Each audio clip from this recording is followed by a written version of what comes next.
Hello everyone, आप सब कैसे हैं। मैं उम्मीद करता हूं कि बहुत अच्छे होंगे और अपनी पढ़ाई को बहुत अच्छे से करेंगे। मैं Akash Kumar ICT virtual classroom में आपका बहुत बहुत स्वागत करता हूं। मेरे प्यारे बच्चों, 11वीं क्लास है हमारी और आज हम ज्योग्राफी ऑफ इन्वायरमेंट है। तो ये फिजिकल ज्योग्राफी का ही पार्ट है क्योंकि बहुत महत्वपूर्ण है 11वीं क्लास में, इसलिए मैं आपको सारी चीज़ सुना पढ़ा रहा हूँ। ठीक है, अब देखिए आज का जो हमारा आपका चैप्टर है बहुत इंपॉर्टेंट होने वाला है।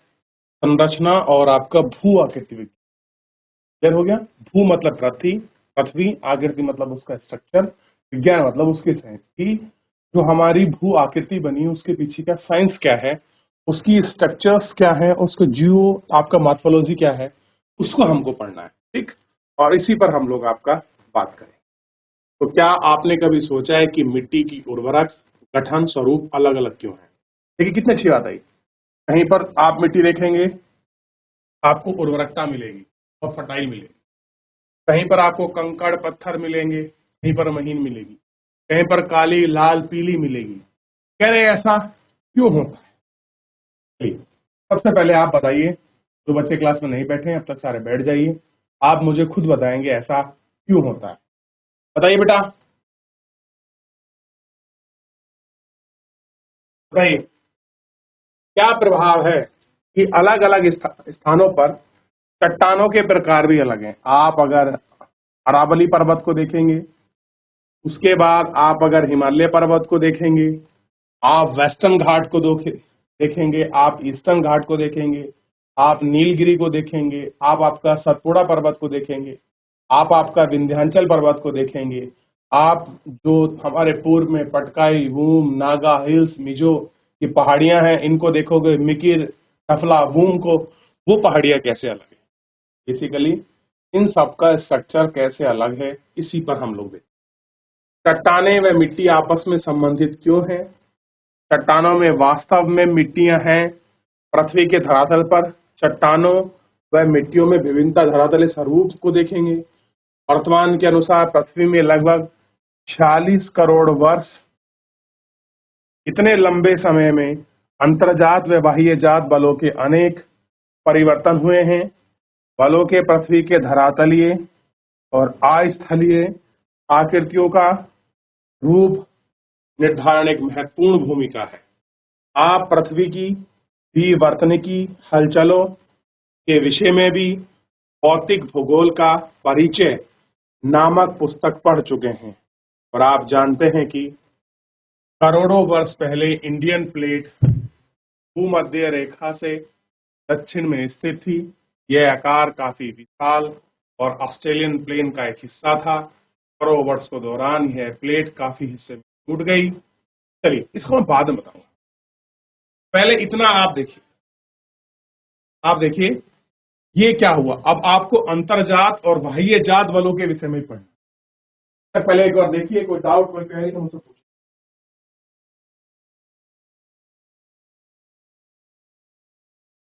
चलिए देख लिया। अब देखिए, अब हमें समझ आया आसपास में अलग है, सब कुछ है, मिट्टी है, चट्टान है, स्वरूप है, स्ट्रक्चर है, सब कुछ अलग अलग है। आखिर में ये सारी चीजें अलग बनी हुई कैसे हैं, बेसिकली इनका फॉर्मेशन कैसा है, जो अलग अलग स्ट्रक्चर्स में ये लोग आपका फॉर्मेटिव रूप में हमारे सामने है। तो कह रहे हैं कि बहुत लंबे समय, बहुत लंबा समय मतलब 46 करोड़। उसका देखिए, नोट 46 ईयर, ना कि 46 साल हैं, 46 करोड़ वर्ष पहले। उसको देखिए बहुत लंबा समय होता है। और ज्योग्राफी में जो भी आपका प्रोसेस होता है वो बहुत स्लो होता है। आप हम जो भी सोचते हैं हम अपनी एज के रिलेटिव में सोचते हैं, जबकि ज्योग्राफी में शायद एक परत को बनने के लिए या कोई एक भूगर्भिक हलचला होने के लिए हमारे 1000 साल लग सकते हैं, हम 100 जन्म लेके आ सकते हैं, तब भी वो ज्योग्राफिकल कंडीशन पूरी ना हो। अब देखिए, तो कह रहे हैं पृथ्वी पर क्या लगते हैं कुछ अंतर्जात और कुछ बाह्यजात बलों से अनेक परिवर्तन होता है। देखिए, अंतर्जात क्या होते हैं? जो पृथ्वी के इंटरनल से फोर्स लगते हैं। अब आप जानते हैं पृथ्वी के अंदर मैग्मा है, लावा है, बहुत सारे पदार्थ हैं। वो क्या करते हैं? ऊपर की तरफ प्रेशर करते हैं, पंप करते हैं। तो ऊपर की तरफ प्रेशर और पंप करने की वजह से ही हमको क्या होता है, नीचे से जब आपका प्रेशर लगता है कोई चीज ऊपर को उठ जाती है। यह क्या होता है? बाह्य जात बल। बाह्य जात का मतलब ऊपर की वजह से कोई पानी का प्रेशर है, किसी प्रकार का जमाव, कंकड़ पत्थर बालू, या कोई आपका ज्वालामुखी शील्ड निकला और वो फैल गया, तो वो क्या हुआ भाई, ये परिवर्तन हुआ उसकी वजह से। तो ऐसा होता है। कह रहे ये जो बल है, इन बलों की पृथ्वी की धरातलीय व अधस्तलीय आकृति के रूप में निर्धारण एक महत्वपूर्ण भूमिका है। और कह रहा है यही जो अंतर्जात और बाह्य जात बल की वजह से क्या होता है, पृथ्वी का जो स्ट्रक्चर है, चाहे वो आपका धरातल का हो या पृथ्वी के अंदर का हो, अध स्थल के मतलब पृथ्वी के अंदर का रूप। जैसे आप जानते हैं कि जब ज्वालामुखी आपका उद्गार होता है, लावा बाहर नहीं आता है, वो अंदर रह जाता है, तो डाइक, तिल्क, शंख आपका इस रूप में वो आपका अंदर जम जाता है। आप पृथ्वी की विवर्तनिकी हलचल के विषय में भौतिक भूगोल का परिचय में पढ़ चुके हैं, और आप जानते हैं कि करोड़ों वर्ष पहले इंडियन प्लेट देखिए, भारत जो संपूर्ण विश्व है वो कुछ प्लेटें से बना हुआ है। कैसे बना हुआ है? कुछ हमारी प्लेटें हैं और वो उन आपका प्लेटों से बना हुआ है। जब एक प्लेट दूसरी प्लेट के नीचे सबमर्ज होती है, रिस्ट्रिक्ट होती है, अब ऐसी कंडीशन में क्या होता है, आपका कुछ हलचल होती है। अब कह रहा है कि इंडियन प्लेट थी, ठीक है, ध्यान दीजिए, क्या थी? Indian plate. मान लीजिए ये आपकी इंडियन प्लेट है और ये आपका यूरेशियन प्लेट है। जब दोनों ये आई, ये आपस में बढ़ी, जो भारी थी वो आपका सेपरेट हो जाएगी और इसको ये सेपरेट हो गया और ये ऊपर उठ जाएगा, और ये ऊपर उठा भागी क्या बना आपका? हिमालय बना। कह रहे हैं कि जब इंडियन प्लेट भूमध्य रेखा के दक्षिण में स्थित थी, भूमध्य रेखा को देखिए, उसके दक्षिण में, दक्षिण मतलब अफ्रीका मेडागास्कर वाला जो पार्ट है, और फिर उधर ऑस्ट्रेलियन प्लेट, ऑस्ट्रेलिया मतलब ऑस्ट्रेलिया का जो प्रायद्वीप द्वीप है की बात कर रहे हैं, का हिस्सा थी। करोड़ों वर्ष के दौरान यह प्लेट काफी हिस्सों में टूट गई। अब देखिए इंडियन प्लेट का ही पार्ट थी ऑस्ट्रेलियन प्लेट, और करोड़ों वर्ष पहले क्या हो गई आपका? टूट गई। और ऑस्ट्रेलियन प्लेट दक्षिण पूर्व इंडियन प्लेट के उत्तर दिशा में खिसक गई। आप इंडियन प्लेट के खिसकने की स्थिति अवस्थी की निम्नांकित है। इंडियन प्लेट का खिसकना अब भी जारी है और भारतीय उपमहाद्वीप के भौगोलिक पर्यावरण पर महत्वपूर्ण है। अगर ये प्लेट नहीं खिसक रही, तो इसका बेस्ट एग्जांपल मैं आपको बता दूं, ये खिसक रही है क्योंकि आप जानते हैं कि हमारा हिमालय 2 सेंटीमीटर पर ईयर के हिसाब से बढ़ रहा है। कितना है? 2 सेंटीमीटर। अरे सर 2 सेंटीमीटर के हिसाब से बढ़ रहा है, लेकिन हमको तो पता ही नहीं चल रहा है। बच्चों पता कैसे चलेगा? उसकी 8,848 हाइट है, कैसे पता लगेगा? हम थोड़ी बाप का पैरामीटर लगाए बैठे। क्लियर है? तो हर साल, क्योंकि जब आपका यूरेशियन प्लेट जितनी आपका इंडियन प्लेट के नीचे आपका सब्ट्रैक्ट होगी, उतना ही आपका बेनी ऑफ जॉस तक आपका मैग्मा जाएगा, और वो मैग्मा क्या करेगा? उसको ऊपर की तरफ आपका पुशअप करेगा। उसी की वजह से ये सारी चीजें हैं, ठीक। और कह रहे हैं कि महत्वपूर्ण है, और इंडियन प्लेट के उत्तर की ओर खिसकना, उत्तर की ओर किस दिशा में? हिमालय की बात कर रहा है। और खिसकने के परिमाण के अनुमान है। अनुमान क्या है? अब देखिए, ये आपका हिमालय पर्वत है, ध्यान दीजिए, ये क्या है? आपका हिमालय पर्वत है। अब ये खिसक रहा है इस तरह से ऊपर की तरफ।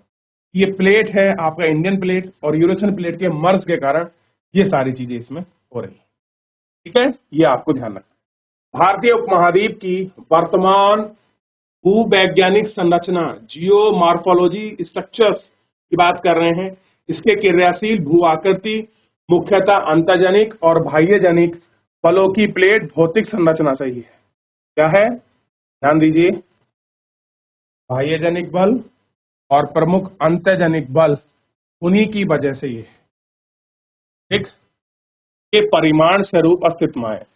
भूवैज्ञानिक संरचना सेल समूह के विभिन्नता के आकार में 3 आपका वैज्ञानिक खंडों में विभाजित किया गया है। पहला प्रायद्वीपीय खंड, दूसरा हिमालय और अन्य अंतःक्रियाएं, और तीसरा गंगा ब्रह्मपुत्र का मैदान। ये है। और इसी वजह से क्या हुआ है? प्रायद्वीपीय भारत। बताऊंगा मैं आपको कैसे, कि जब ये आपको ऊपर का हिस्सा इस तरफ आया तो ये इस तरफ मुड़ा, और ज्यादा यहाँ बैंड होने की वजह से इस दिशा में आपका 2 सिंथेटिक बैंड बने। तो ये प्रायद्वीपीय, हिमालय, और इस दिशा में हमको स्पष्ट रूप से आपका दिखाई देता है। क्लियर है? तो इतना एक बार देख लीजिए, फिर मैं आपको बताऊंगा कि कैसे क्या स्थिति। बेटा एक बार इसको अच्छे से कीजिए। कोई डाउट, कोई क्वेरी है?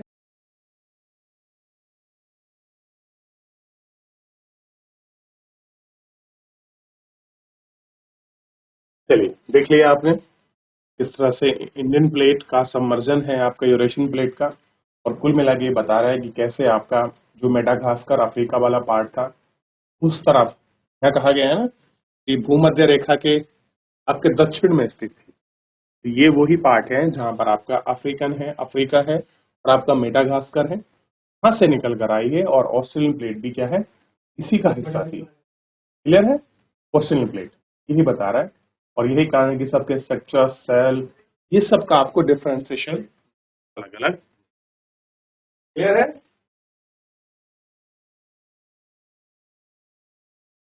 चल आगे बढ़ जाएं। अब हम इसमें प्रायद्वीपीय पठार भाग पढ़े, आपका मैप मिले, मैं आपको कुछ समझा। ये जो पार्ट है कौन सा वाला,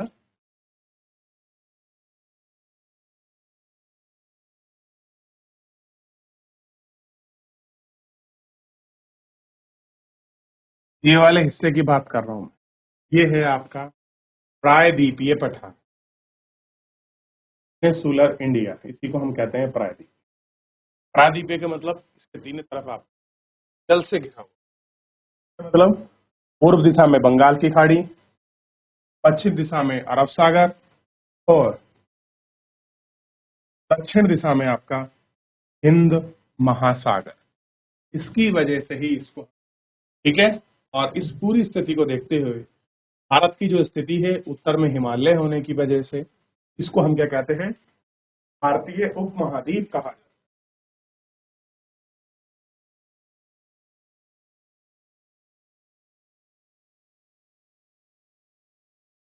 देख लिया? चलिए, प्रायद्वीपीय खंड के उत्तरी सीमा कटी फटी है।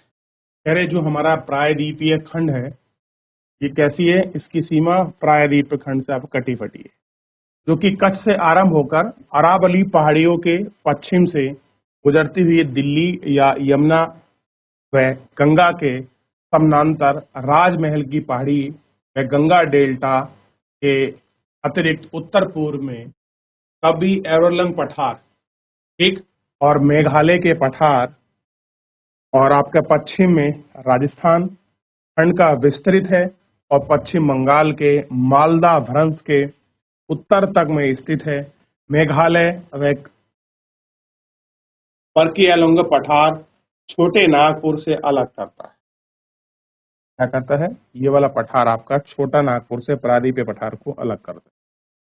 राजस्थान का यह प्रायद्वीपीय खंड मरुस्थल व अदृश्य स्थलों से आपका ढका हुआ है। ठीक, अब देखिए, प्रायद्वीपीय मुख्यतः प्राचीन निष्ठ और ग्रेनाइट का बना है। अब सबसे पहले देखिए, अब ये कच्छ से आरंभ होकर अरावली की पहाड़ी से और दिल्ली, गुजरात, यमुना, मैं आपको दिखा देता हूँ पूरा, ये पूरा पार्ट आपको समझ। देखिए, ये है कच्छ, ये शुरू हुआ है यहाँ से, अरावली की पहाड़ी इसमें ही है, मालवा का पठार इसमें है, बुंदेल का पठार इसमें है, विंध्या पहाड़ी इसमें है, सतपुड़ा इसमें है, महादेव उसमें है, सतमाला इसमें है, मैकाल इसमें है, भंगेल इसमें है, छोटा नागपुर का पठार इसमें है। ठीक, इधर होते हुए ये पूरा यहाँ तक ये सारा इसी का पार्ट है, ये भी इसी का पार्ट है, और नीचे ये सारा इसी प्रायद्वीप भारत का हिस्सा है। राजस्थान और यहाँ तक आपका मेघालय, नीचे आपका नीलगिरी की जो पहाड़ियां हैं, क्लियर है, यहाँ तक ये प्रायद्वीपीय भारत का ही हिस्से के रूप में हमको आपका दिखाई देता है। प्रायद्वीपीय मुख्यतः प्राचीनतम नीस और ग्रेनाइट का बना है। तो अगर आप प्रायद्वीपीय की अगर आप चट्टाने देखोगे, मुख्य रूप से आपको निस्पष्ट समझ आएगी ये नीस और ग्रेनाइट का बना है, और इसका है कैम्ब्रियन कल्प, यानी कि एक था प्री कैम्ब्रियन, एक था कैम्ब्रियन, तो ये कैम्ब्रियन काल का भूखंड का एक कठोर खंड है।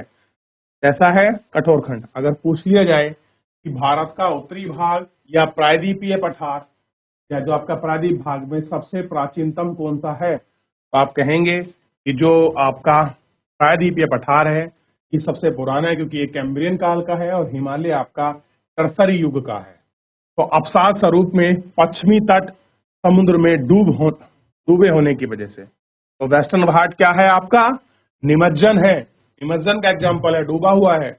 और कुछ विवर्तनिकी क्रियाएं, कुछ प्लेट टेक्टोनिक के आपके रिफॉर्म की वजह से भूखंड का वास्तविक आधार का प्रभाव पड़ता है। इंडो ऑस्ट्रेलियन प्लेट का हिस्सा होने के कारण ऊर्ध्वाधर हलचलों में एक खंड भ्रंश है। कह रहा है कैसा है? एक खंड आपका भ्रंश के रूप में भी तो या आपका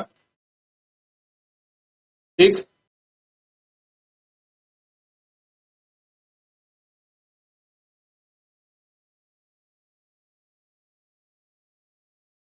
चलिए आगे बढ़ जाते हैं।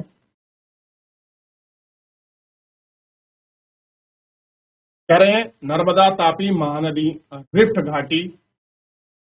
ध्यान दीजिए, नर्मदा तापी और महानदी रिफ्ट घाटी में वेरी इंपॉर्टेंट कर लीजिए। सबको पता है कि तापी और नर्मदा को ही हम रिफ्ट वैली में करते हैं, जबकि महानदी भी रिफ्ट वैली में।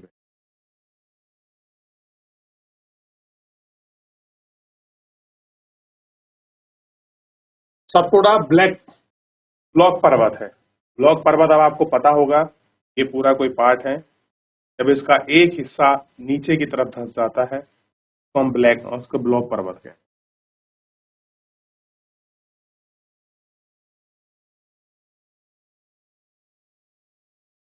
क्या बोलते हैं इसको?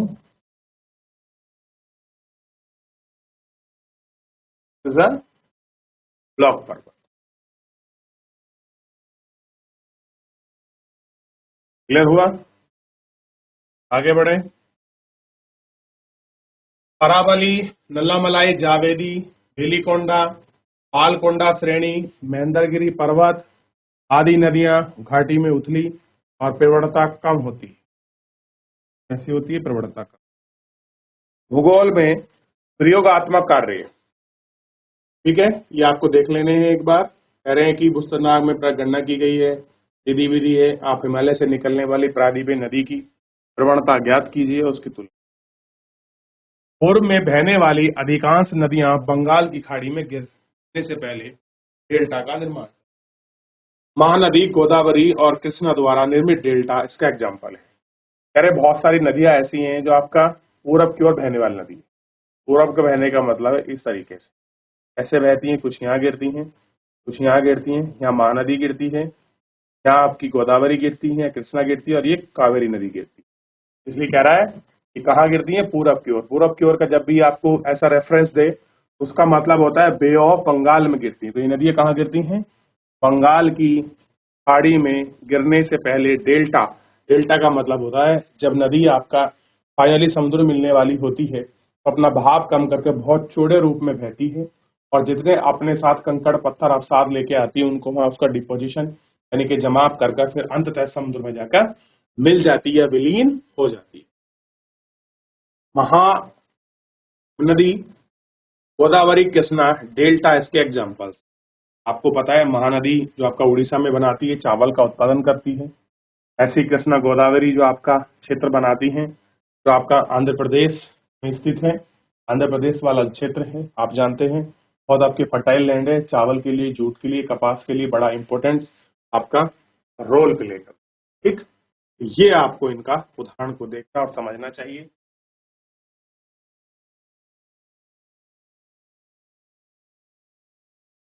हो गया।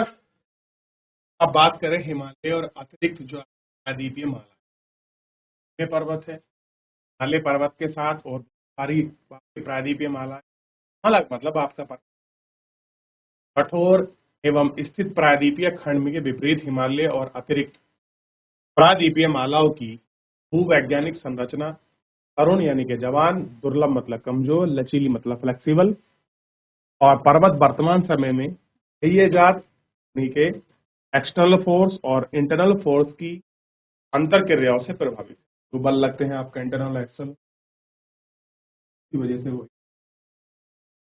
इनके परिमाण स्वरूप बलन भ्रंश बनता है और इन पर्वतों की उत्पत्ति द्विवर्तनिकी हलचल से जुड़ी है। तेज बहाव वाली नदियों से अपर्दित पर्वत अभी भी युवावस्था में है। गोर्ज, वी आकार की घाटी, दक्षिणी घाटियां, प्रक्षेपिकाएं, जल प्रवाह इत्यादि। इसका परिमाण है ठीक, ये सारी चीजें इसकी वजह। ये गोर्ज है, गोर्ज मतलब होता है जब नदी ऊपर से समांतर बहती है और नीचे वाले पार्ट को काटती चल जाती है, यानी कि ये कोई आपका पर्वत था तो बीच में से काट दिया और इस तरीके से आपका भाव बना लेती है। देखिए क्या बनाया है, भाव, इस तरीके दो पर्वतों के बीच क्या बोलते हैं इसको, गोर्ज। यानी कि जब नदी किसी को काट कर, समांतर का मतलब होता है सीधा, ऊर्ध्वाधर काट कर आपका नीचे की तरफ अपना प्रसार करके आगे बह जाती है। बहुत सारे गोर्ज अपने उत्तराखंड में देखते हैं, पहाड़ बीच में बना हुआ है और उसके बीच पानी है नहीं।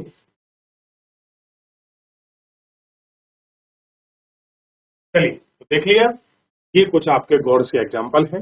बाकी जो हम कल इसमें आपका और देखेंगे, जैसे आपका सिंधु नदी, गंगा, ब्रह्मपुत्र, भू आकृतियां, इन सब स्ट्रक्चर्स। फिलहाल आज के लिए इतना ही, मिलते हैं नेक्स्ट लेक्चर में।